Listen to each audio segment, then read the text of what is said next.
Hello, everyone. I'm Ian Nicholas, joined by my co-host Cortland Parrott for episode 4 of the Rams Revealed podcast. We have a great guest for you in this one, Michael Tiscia, better known as Coach Tish in the new Canaan athletic community and at Sachs Middle School, a health teacher there as well. Coach, how are you doing? We're a little bit over a month in the quarantine, and how are you holding up? Doing well. It's definitely been a little bit different.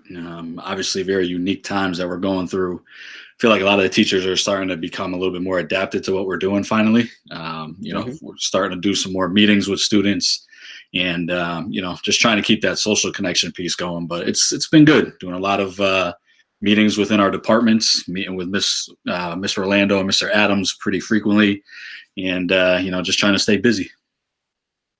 Well, that's great. And we always, in these interviews, episode 4, we go through the beginning of the careers, the end of the careers. Well, not the end for you. You're definitely got a lot ahead of you. And then what you want to do in the future. So let's start with your high school career. You were born and raised, and you still live, I believe, in Stamford. I do. And you were coached from a young age, and in in high school by who you coach for under now, and Coach Meltzer. Now, Coach Meltzer played in the early 2000s. You played in the late 2000s. You played both basketball and baseball, and you were a captain in both. So tell us a little bit about your relationship with Coach Meltzer then, and maybe a little bit compared to how it was now, and how he taught you some of the basics in high school. Yeah, so Danny's first year in coaching ever was my freshman year of high school. And, he came in, he was probably just straight out of college. So he was about 22, 21 years old. So, he was strict when he came out, and, it was interesting. But one of the things that I loved playing for him was just kind of what he always expected out of you. And every single day his foot was on the gas. And, he just wanted the best out of all of his players. And each and every day he was going to challenge you. And from a competitive standpoint, that's all you could ask for as a player. A coach that is just consistently pushing you to try to be your best.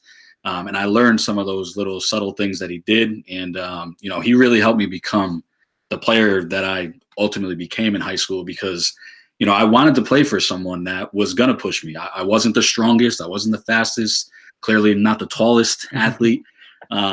So I knew each and every day if I was going to earn a spot, I had to go out there and prove it. And playing for somebody like Danny allowed me to see what that was going to entail. And, I was fortunate, and I do see some of the things that I remember playing for him that I'm now doing as a coach.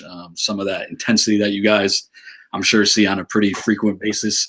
I definitely do. I know Court sees it firsthand. But yeah, I've learned a lot, and I'm very grateful for everything I learned from him. Yeah, and you said you're not the biggest guy. You were a guard and a shortstop in baseball. Was there a certain player that you looked up in each sport, like maybe a smaller guy who's more shifty? Who did you look up to as a kid? Professionally, you're talking about? Yeah. Professionally, I'm a big Cardinal fan. So someone I used to look up to baseball-wise was actually David Eckstein. I loved watching him play. He was very just a versatile guy, but he didn't do anything over the top. He wasn't flashy. He just went about his work and tried to do what he could. Basketball wise, I was a huge Jordan fan. Obviously, I never was going to try to emulate Michael Jordan. But I was just always appreciative watching basketball players who worked hard and competed. And I'm sure you guys, being sport fans, jumped in on the documentary last night, The Last Dance, and you could see that competitive fire that Jordan always had.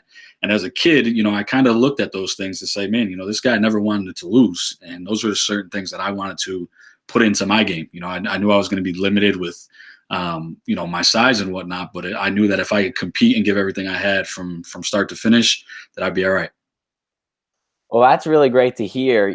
As you mentioned, you're only 5'7", but, especially, I know baseball is one thing, but basketball, height is a big thing. But for you, you were an all FCX selection and an all academic selection for the state in basketball at Stamford. And Coach Mo, who we talked about with Coach Meltzer, and his relationship with him was a very deep one. He had a great quote from you saying you really embodied what the spirit, character, and hustle of a Black Knight in our FCX championship run, and then in your Final Four run of the state.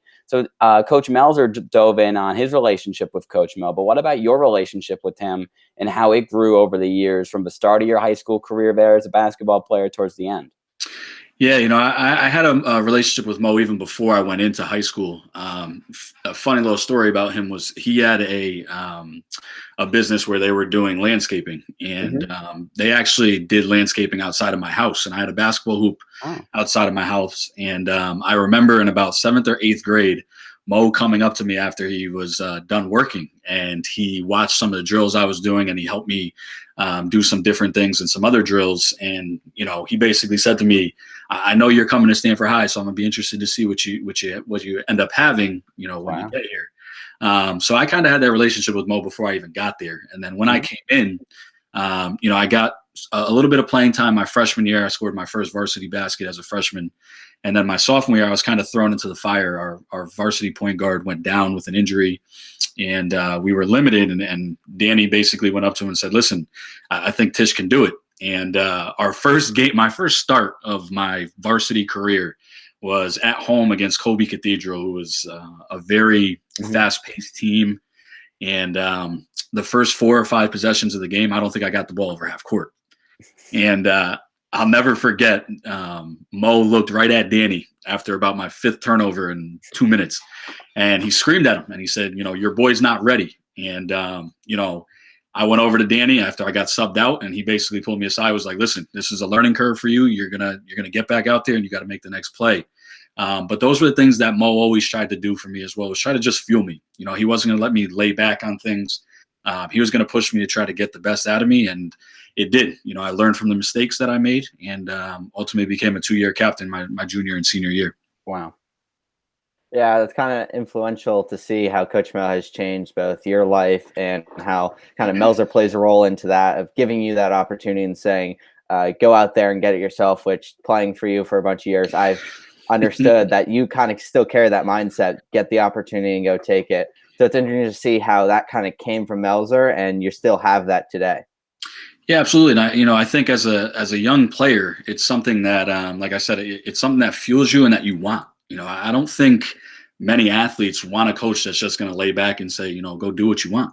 You want to get pushed to be better. And Court, that firsthand for me, that I'm not going to just sit back when you make mistakes and, say it's okay. I'm not going to be that harsh on you and pull you from games all the time. But, I'm going to tell you that we got to learn and we got to get better from these mistakes. And that was something that Mo and Danny were great at, something that Danny's still great at. And, I'm hoping to keep doing that in my coaching career as well. So obviously you're a basketball coach for New Canaan High School, but also you coach Cortland and the rest of the New Canaan team as well. You were a freshman coach, a JV coach, and this upcoming season under Coach Bloss, you would have been one of the varsity assistants. So tell us a little bit about your Stanford baseball career. You were obviously, as Cortland alludes to, a shortstop, a captain. You had 25 home runs over your last 2 years at Stanford, if I'm not mistaken. So tell us a little bit about those final few years there. Well, I'll tell you what, I hope those stats are accurate. I don't know if I hit a single home run in my career, but Ian, this is why I really like you, man. You're helping me out. So we're gonna stick with the 25 home runs. I'll give you the benefit of the doubt.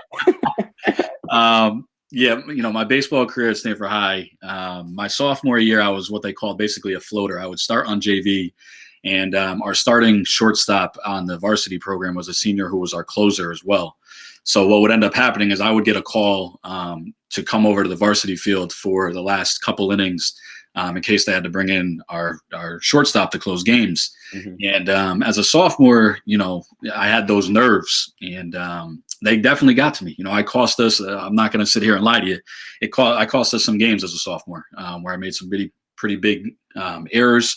And I was pretty down on myself, but a lot of my teammates and my coaches picked me up and said, you're a good player. You got to learn from these mistakes. And just kind of like I did in basketball, I did. And then my junior year, I started the first half of the season at second base because we had another injury. And then when our second baseman came back, they moved me to short. We had a great junior season. Our junior team, my junior year was, we lost in the FCAC quarterfinals to Norwalk, who had a major league pitcher at the time, and Matt Ianazo. And then in the States, we lost in the semifinals to Massac, which was a tough loss. One I won't forget because if we had won, we would have played our city rival in the state championship in West Hill. And Wow. ironically, one of my best friends growing up, who I played Little League with, who was moved to Monroe and played for Massac, he had a huge home run late in that game against us. I'll never forget it because he rounded second base and he looked at me and he winked at me as he was rounding the bases. Wow. But yeah, so my junior year, we had a great run. We had a great team. Unfortunately, fell a little short. And then senior year, I played the entire season at shortstop. We had a pretty solid year. We missed the FCIAC tournament by a game. And we lost up the line in Connecticut in the first round. But, I loved my career as a baseball player at Stamford High, gained a lot of great friends, great relationships, great coaches, and, certainly something I won't forget. It's cool to see how you are team captain in basketball as well as baseball. You are all academic for high school and the selection that year. And it's kind of cool to see that you were the student athlete. You have the student and the athlete part. I mean, many perceptions of kids today, especially in the college and high school levels, it's like all about athletics. And it's cool to see that, you were a leader both in the classroom and on the field.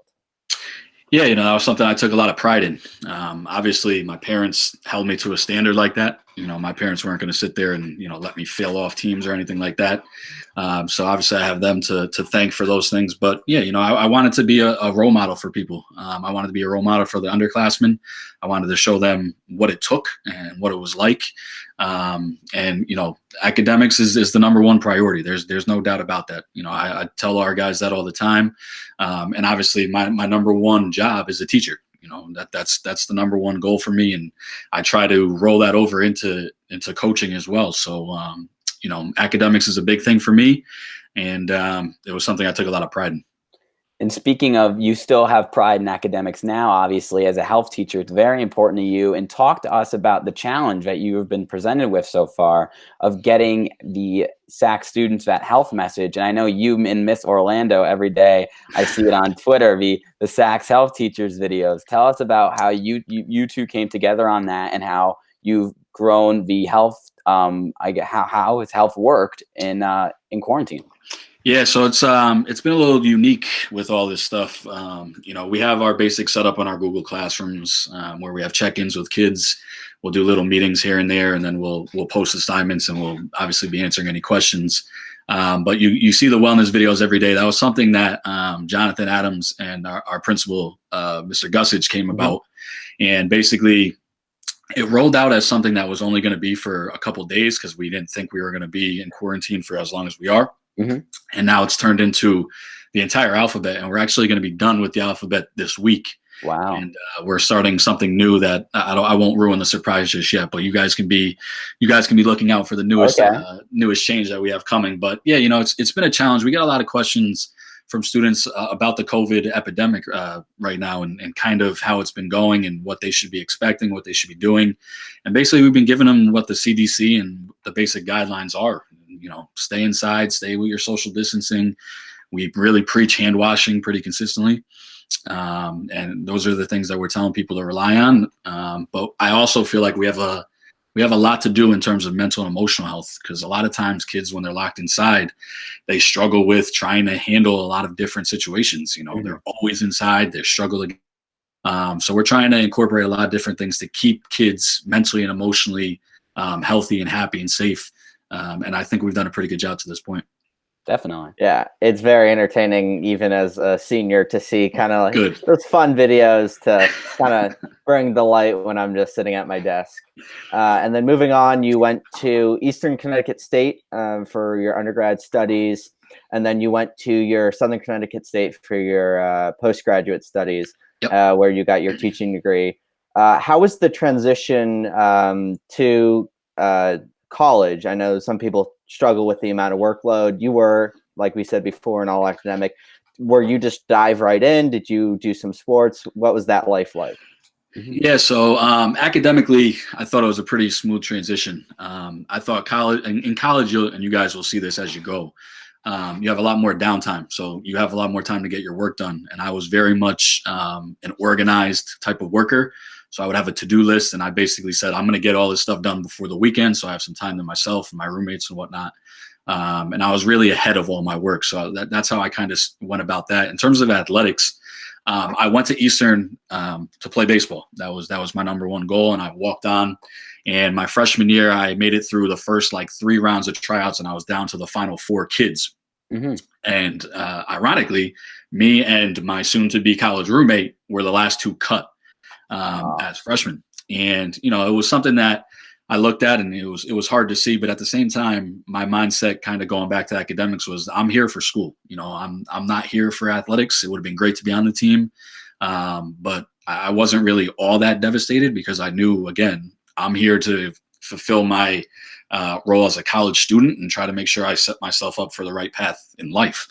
And we basically played a lot of intramural sports. I played basketball, I played flag football, which was a lot of fun. We played softball, we played golf, we did a whole lot of different things. So, I learned again from failure there with baseball. I could have walked on and played basketball, but I saw the workout schedule and lifts at 5 a.m. I said, no, thank you to that. I'll pass. And just had a real fun time at Eastern. I met a lot of great friends. A lot of them will be at my wedding coming up next summer, so I'm excited about all that. Yeah, Coach Meltzer mentioned that the wedding there at the end of his one, and congrats to you there, obviously. Thank you. So you went to Eastern, and I believe you got a bachelor's in communication? I did. Yep. And then I was looking online, and I was surprised to see Rant Sports. And I saw your photo, and I found a pair of articles that you wrote, one about your favorite team, the Packers, and then one about role models in sports, or lack thereof, for the article's title. So tell us a little bit about those. I mean, I don't know if there were more than 2 articles that you wrote back in 2013, but tell us a little bit about your passion for writing, or whatever really happened there. And yeah, that's great. That's some deep digging on your part. It's a deep dive. I love it. I got a job with Rant Sports, which was just kind of a side thing. It didn't really pay all that much, but it was a way for me to try to get some of my writing out there. Sports journalism was something I really dove into at Eastern, and I wanted to be, and I guess this is great for the New Canaan community, the next Mad Dog. I wanted to be that person, but it's a challenging gig in terms of opportunities, because you got to really work your way up. And, I looked at it in terms of, where am I going to start? Am I going to be watching a baseball game in Arkansas somewhere and have to work my way through, which is great, but I obviously hooked up with Danny with basketball and whatnot, and it kind of got me back on track in terms of teaching. But for Rant Sports, it was something that they basically said, you can write about anything you want, and we're just going to edit it to see how you do, and then we'll post off of that, and you get basically paid off of viewership. And so I wrote a lot of articles about the Packers. I wrote some things on role models, as you could see. It was an interesting time. I really do enjoy writing. It was one of my passions. And, I'm glad you guys were able to see some of those articles. That's pretty funny that you guys found those. That was great. You mentioned that Coach Meltzer kind of came back to you about teaching and stuff. Was he kind of an influence to start your teaching and coaching career? Did he kind of push you towards, you're a good player and you can coach, and look what I've done? Or what was that like? Yeah, absolutely. I mean, when I was going into Eastern, he was always saying to me, you should go for teaching. And I said, listen, I want to go for communicate. I want to set my own path right now. Cause my father, who just retired a few years ago, was a PE teacher for 25 plus years in Stanford. And, I felt like I wanted to do something different. A lot of my family members were teachers, and, I just wanted to go on a different path. So I went down the communication route. And then when I had graduated, I took a year off looking for jobs. That's where I hooked up with Rant Sports and did some things. But ultimately, Danny got back to me after that year and was like, listen, I want you to help me out with some of these basketball camps. You're great with kids. Obviously, you can be a very talented coach for us. Go back to school and get it done, because it's hard when you're coaching if you're not a teacher. It can be done, but it's hard hours-wise, traveling, time-wise, things like that. So I ultimately went back to Southern to get my teaching certification. And then during that time, I linked up with Danny at Stamford High, and that's when he brought me on staff with him. That was when Zach Smith was still with him as the assistant JV coach. Coach Macchio was there with him as well. So I got to learn a lot under them during my time at Southern as I was kind of commuting back and forth, getting my teaching certification done. And then from there, the rest is pretty much history. So it's definitely a very storied history. And there was obviously you and Coach Meltzer, born and raised in Stamford, coaching at Stamford. And then he made the difficult decision. I know it was probably the most difficult decision of his life to go from Stamford to New Canaan. And he said on numerous occasions he would not have left Stamford if it wasn't for the staff coming with him. And obviously you were one of those key links that, gave him a vision of what he could have here in New Canaan. So tell us a little bit about those days of, him thinking about that and what you thought about it and what you had heard and seen from New Canaan from afar. And how interested you were in the New Canaan community before you essentially got here?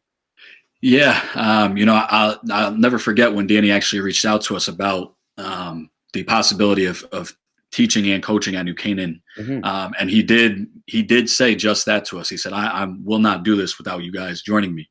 And, it was obviously challenging. All of us were Stamford High guys, all had played there.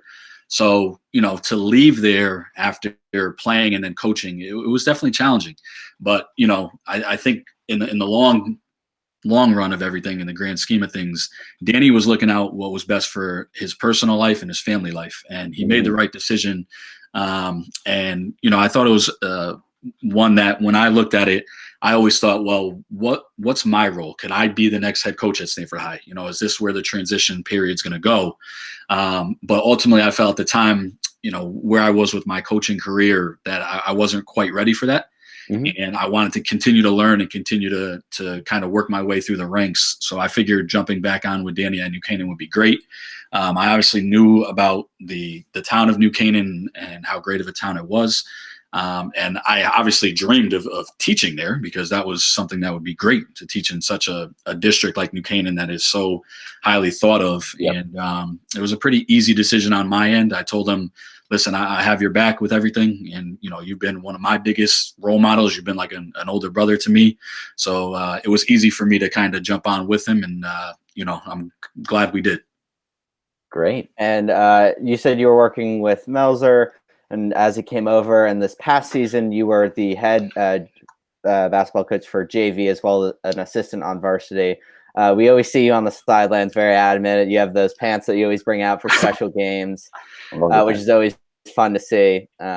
So how was your first season as the JV coach? Was it an easy transition, or because it was most of the players you worked with, the freshman head coach the year prior? So how was that transition? Yeah, I thought it was pretty smooth. Like you said, it was kids that I've already coached for a couple of years. To that point, I'm also I had coached the 8th grade travel team 2 years prior to that, so I had a pretty good bond with a lot of the kids as they were making their way up. And I thought it was a pretty smooth transition. We basically went through the season and we knew we were going to face our challenges, but we finished the season at, I think it was like 15-5, something like that. Mm-hmm. And the kids really competed. We had a starting freshman point guard for us and Blake Wilson, who gave us great minutes. Our juniors did a great job of leading, guys like Braden Sweeney, Steven Panzano, and they were all just willing to put in whatever it was to win. And, I tell them all the time with JV, listen, I'm going to kind of coach you the way you'd be coached on a varsity level. I'm not going to just sit back and sit in my chair. You guys see, I very rarely ever sit. No. And, I've said to the guys on numerous occasions, like, do you want me to change? Do you want me to change my approach? And they all look at me and say, no. And I'm happy to hear that. And I truly do believe that they mean that. Because again, the way Danny tried to push me as a player, I try to get the best out of my guys, because I always feel like no matter what, we're going to go out there and compete. I don't care if we're down 20, if we're up 10, whatever it is, we are going to compete until the last seconds go off that clock. And our guys bought into that, and they had a great season because of it. And I'm looking forward to seeing their growth as they make their way up to the varsity level next year. It's great to see that. Cortland, you can continue. One thing that I always like to hear you say is when playing on GV, it's not about the final runs. It's about developing your talents, competing hard, and kind of working on your game. Doesn't matter if you lose by X runs or X points. It's about developing your talents, developing your skills, and kind of getting, obviously, JV, it's not going to show up on, I guess, the big stat sheets or the newspapers or on, but it is very important to a player's development. And I was going to say it's great to see good young players developing, or good young players respond to good coaching. Good coaching isn't always going to be the nice guy approach. You have to, you have to do what you have to do to get across to your players. Absolutely. And, to Cortland's point, I've always said it, whether it's a freshman level or JV level, and I'll say this to parents too, during our meetings with them, they don't hang banners up on the wall for JV or freshman. They just don't. But they hang up banners for varsity championships, and you get to varsity championships by development through freshman and JV.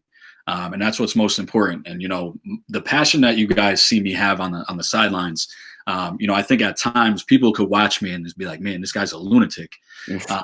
That passion that I have, I think, has always been from the underdog mentality that I had as a player. Totally. Again, with my size and whatnot, I was always told in basketball that, someone's going to take your spot. Next year, someone's going to do it. And then every time I heard that, it was more fuel to the fire. And it really made me who I was. And as a coach, I kind of really keep that fire going. And I want my guys to always realize that I have their backs no matter what. We're in this together. When we lose, I lose too. When we win, I give it to them. They win. So, those are the things that I want them to always realize. And I think Cortland knows that from baseball. I just want the best for my players and put them in the best position that I can. I'm going to be there to help constructively criticize them when need be, but I'm also going to be there and tell them great job when they make the right play and the right decision. So that's just kind of how I go about my coaching approach. Well, that's really awesome. And another thing, obviously, you mentioned they don't hang JV banners, but they do hang varsity banners. And for the first time since 1962, they put a banner up in the gym for New Canaan boys basketball. So obviously, you helped Coach Meltzer on the bench varsity-wise that year. You were also obviously a coach with the younger levels. I believe you were still a freshman coach in 2018. Yep. So tell us about that magical run that you guys had going all the way up to Mohegan. And I know you guys preached a team mentality. Obviously, all teams do. But you guys really, more than most teams in the FCAC, preached that, it could be any guy on any given night mentality. So tell us a little bit about how it came together, and when did you know in the season this team had what it takes to go potentially all the way? Yeah, and I'm wearing my shirt. I don't know if you guys can see it, but I got my state championship. Oh, there we go. It is. Beautiful state champ. It's special. I think I really knew in the summer, we play in a summer league, and we play in a summer league and then the fall league. And you could kind of see the transition happening. You could see the guys really gelling and playing together through those summer and fall leagues. We bumped into a fall league in White Plains, and we were playing against some really good competition across the New York State.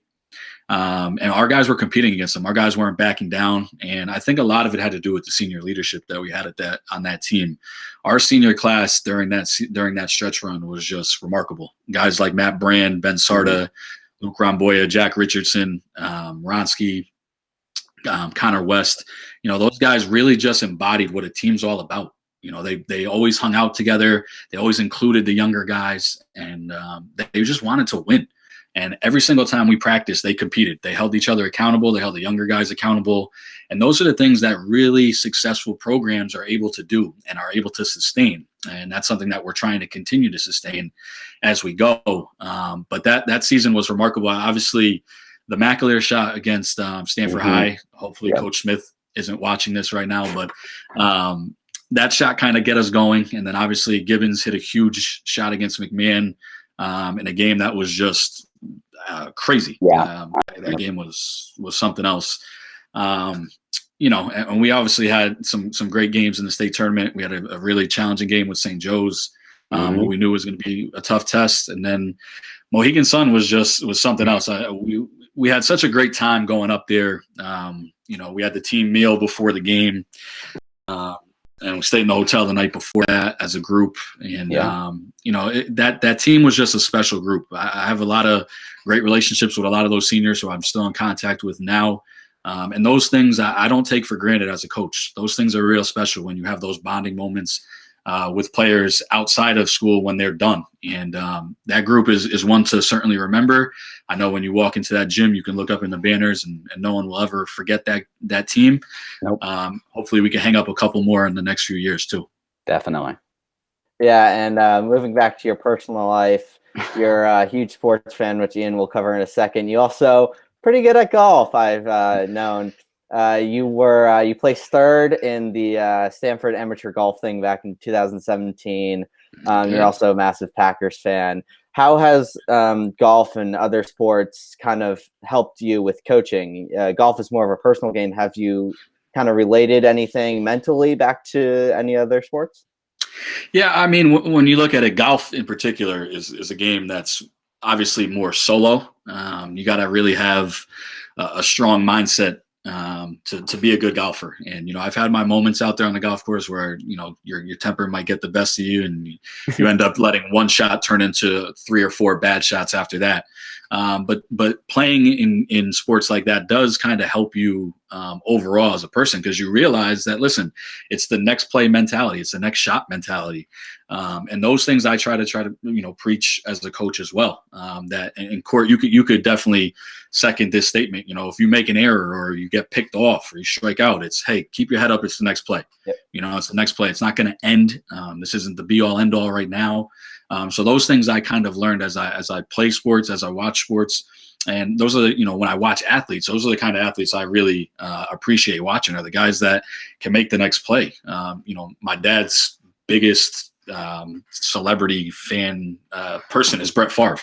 And Brett Favre actually just gave my dad a birthday shout out. I put it on Twitter. I saw on Twitter, yeah. It was interesting, but he's a great example of a guy of next play. I mean, Favre would go out there and throw 6 interceptions, and the next play he'd be zinging it right back again. So, those are the things that I watch as a fan, and when I play sports, something I try to keep my mindset to. It's the next play, next shot. That's actually what I wanted to touch on to finish off is, I mean, I was looking at your Twitter bio and the sports teams that you follow. It's like a ton of different, it's like across the country. You got the Packers in Wisconsin, the Cardinals in St. Louis, you're a Nuggets fan all the way out in Denver, the Detroit Red Wings you like, and you like UNC.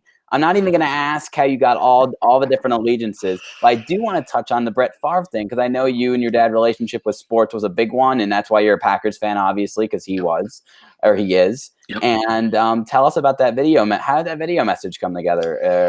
Earlier this month was his birthday.